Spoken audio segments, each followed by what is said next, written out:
Hello everyone. Today in this video I am going to discuss about the provisions of section 92 of the Companies Act 2013, that is annual return. As we all know that these months are of annual filing for all the companies, that is for filing of financial statements and annual return of any company. So basically today I am going to discuss about what are the provisions of annual return provided under the Companies Act 2013 and what does annual return basically means. So as the term itself says that annual return, it means it's an annual statement that a company has to file. Now what is the time limit and what all things it has to disclose in its annual return, we are going to see in our video. So let's proceed with it. So section 92, as I already said, that discusses about the provisions of annual return. And one thing that I would like to tell you all, that every company has to prepare this annual return and it has to be prepared in the form MGT 7. Okay, so MGT 7 is basically an e-form in which we have to disclose all the details of the company as they stood at the end of the financial year, which means that 31st of March of every year. The details as on 31st of March of every year, the company has to disclose the details as on that date. Okay, and in which form? In form MGT 7. This has been given in the rules to the section 92. So next point is that section 92 subsection 1, it provides that annual return has to disclose few things that is mandatory to be disclosed by the company. It is already given in the form of e-form, that is MGT 7, but what are those details? Let us see one by one. First of all, the registered office of the company, principal business activities of the company. So now what are the principal business activity? It has to be, the company has to disclose it through code. Okay, so in e-form MGT 7, the second point tells about the principal business activity, in which we have to mention the codes. Now from where we have to retrieve these codes? We can see these code list in the help of form MGT 7, that is provided in MCA site, that is mca.gov.in. So from there we could find the list of codes of different businesses. So whatever business our company does, the respective code we have to enter in the e-form. Okay. Thirdly, particulars of holding, subsidiary and associate companies. Now what are holding, subsidiary and associate companies? I have already discussed in my earlier videos. You can refer them for more clarity. So the particulars of holding, subsidiary and associate have also to be disclosed. That is, what will be the particulars, like sin of the company, what is the percentage that the company preparing annual return is holding in that. Okay. Second point is its shares, debentures and other securities and shareholding pattern. So is the share capital of the company, what are the debenture that it is holding or any other securities, and the shareholding pattern. Okay, so there is no need to prepare any additional attachment to the form, like the annual return, that is the e-form MGT 7 itself discloses all this information and we just have to fill it. Okay. Thirdly, its indebtedness. Okay, so indebtedness as on 31st of March, whatever the year is. Okay, so in our earlier act, the annual return, we have to prepare Schedule 5. If you have seen it practically, there was Schedule 5, which was the attachment to the e-form. And that Schedule 5 was called as annual return, in which we have to disclose the share capital, indebtedness, and all these things. Okay, so now there is no separate form and attachment. There is only single form, that is MGT 7, which is the annual return of the company. Okay, in which we have to fill the details of the company as on 31st of March of every year. Okay, now one more point, it says that earlier, that is in 2000, that is in 1956, the annual return was prepared as on the date of AGM. Okay, and now it is prepared as on the end date of financial year. So this is the vast difference that has come up from the previous act to this act. So okay, so let's move forward with the D point, that is its member debenture holders along with changes therein since the close of the previous financial year. So now we have to disclose what are the members, debenture holders, and what are the changes. Okay.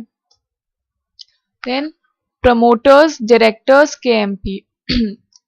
So now another point which we have to disclose is about the promoter, directors, key managerial personnel, and what all are the changes between them since the close of the previous financial year. So now we know that annual return is to be prepared at the end of the financial year. So what all are the changes that has been done by the company from the end of previous financial year till the end of this financial year. So all those changes has to be disclosed under this annual return. Now, another point is meeting of member or classes thereof, board and its various committee. We have to disclose all the meetings of the members or its any class of it. Board meetings we have to disclose, and the various committees along with the attendance details. So this is important, and somehow it is stringent provision that we have to disclose our meeting as well as the attendance. Okay, so for the companies, we need to disclose the meeting of the shareholders or any classes thereof, or the meeting of the board and the various committees along with its attendance detail. Now, G point is remuneration of directors and KMP. Okay, so now there is one notification dated 13th June 2017 which provides that for any private company which is a startup. Okay, so for any private company which is a startup, this remuneration of directors and key managerial personnel, it would be the aggregate remuneration drawn by the directors during the year. Okay, so this has been included, this has been inserted by the notification dated 13th June 2017. So let's move forward with our next point. If the company is being imposed by any penalty or the punishment, or its director of or officers, or the detail of if it has done with the compounding of any offences, or it has made any appeal against that penalty or punishment, it is also to be disclosed under the annual return, that is in e-form MGT 7. Okay, another point it says about the matters relating to certification of compliances disclosures as may be prescribed. Okay, so now here it is talking about the certification of the annual return or certification of the various compliances that has been prescribed. Okay, so we have to disclose all those matters with regard to the certification of compliances. Now, details as may be prescribed in respect of share held by or on behalf of FIIs, that is foreign institutional investor. These details also have to be disclosed in Form MGT 7, indicating their name, addresses, country of incorporation, registration, and percentage of shareholding held by them. Okay, so this is self-explanatory point, and we have to, if the company is dealing with that, then we have to enter these details. Such other matter as may be prescribed. As of now, there is no such matter that has been prescribed. So till now, it is just till J point as we have discussed. Let's move forward now. Signing of annual return. Now, section 92 subsection 1 only provides that the annual return has to be signed by the director of the company and the company secretary of the company. Now, if the company has no company secretary, then it could be signed by the company secretary in practice. Correct. Now, another point it says about is about the OPC, or the small companies, or the private company which is just the startup.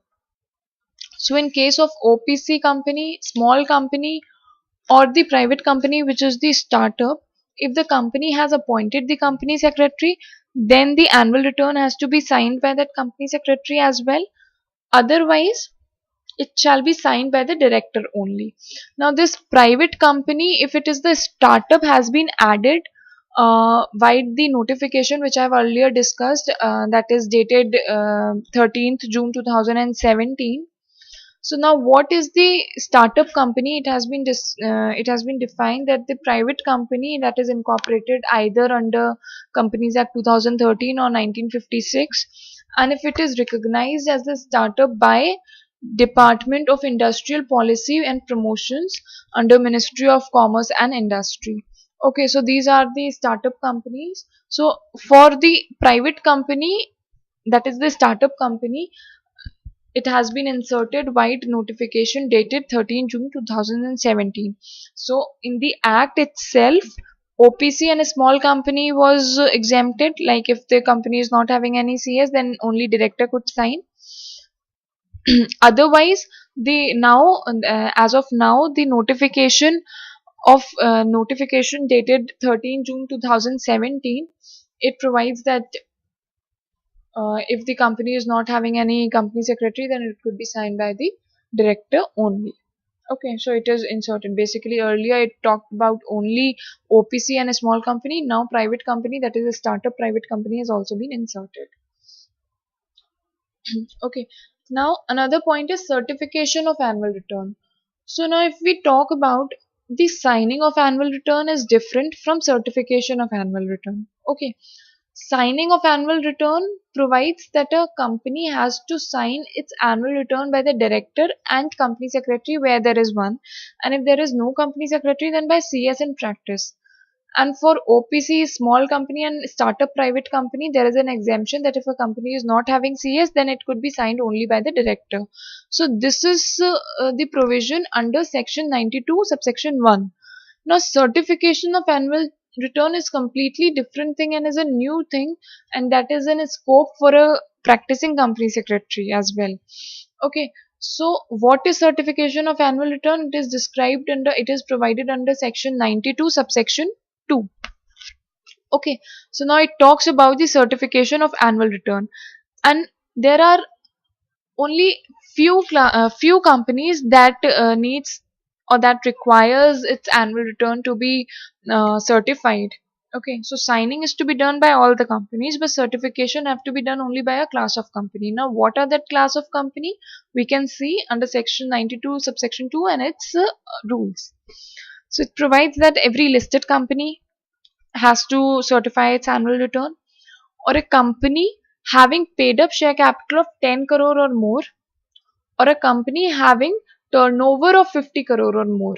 It shall be certified. The annual return shall be certified by a CS in practice. As I said, it is a scope for company secretary in practice, wherein it has to be given by through a certificate in form MGT 8. And now this is the physical form, that is the practicing company secretary has to fill this MGT 8, wherein it has to disclose that the company has complied with all the provisions of the act. Okay, and it's very vast in its scope, because each and every compliances it talks about. If we talk about the format of MGT8, it's talk about each and every compliances that a practicing company secretary has to certify with regard to the company. Okay, so I it is recommended that it should be done carefully, because a huge lot of responsibility is attached to it. Okay, so I hope we have cleared with our concept as of signing of annual return is different and certification of annual return is different. There is only a class of company that has to certify its annual return by a practicing company secretary and through a certificate under form MGT8. Now MGT8 is an attachment to MGT7. Okay, only for those class of companies which require certification of annual return. Let's move forward. Now, there are certain miscellaneous provisions. That is, the rule provides that the MGT 9 shall be the part of the board report. I'm sorry, rule doesn't provide. Section 92 subsection 3 provides that the MGT 9, that is the extract of annual return, it should be the part of board report. Okay, so now we have already discussed about MGT7, which is an e-form. MGT8 is a certificate which is issued by practicing CS as to certification of annual return of any company that falls under that class. Thirdly is it talk about the MGT9 form. Now MGT9 is nothing but the extract of MGT7, that is the annual return, and it has to be annexed to the board report. And where is it provided? Under section 92 subsection 3. Now, what is the requirement of filing of annual return? It has to be filed to the registrar within 60 days from the date on which annual general meeting is held, and where no annual general meeting is held, from the date when it should have been held, together with a statement of the reason for not holding it. Okay, so it talks about whether the company holds its annual general meeting or doesn't hold. Annual return has to be filed within 60 days of the annual general meeting held, or where it is not held, then within 60 days of that time when it should have been held. Okay, and in that case it has to provide with the reasons for not holding the AGM. Okay, now thirdly, provides that the certificates and document, it is provided under the rules that the annual return and the copies of all certificates and documents that require to be annexed, it shall be preserved for 8 hours from filing with the registrar.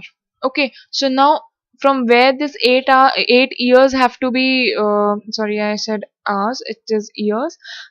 It has to be preserved for 8 years from the date of filing with the registrar. So which date is important? That is the filing of annual return with the registrar. Okay, so as of now, this video I'm done with it, and we'll be coming up with the next video which will provide as of the consequences of not filing the annual return or not preparing it in compliance of the section or the act, and few other miscellaneous provisions regarding annual return, that is under section 92, which is described under section 92. Till then, I'm done, and I hope this concept is clear, as it is very important for every company secretary who is pursuing a company secretaryship, and even for other courses as well who are giving their examination or are under the training segment of their course. Okay, so I hope you have liked this video, and if yes, then please like and subscribe. My YouTube channel is PH Webgyan Videos, and do not forget to share and comment on this video, as your comments are valuable. Take care. Bye bye. Thank you.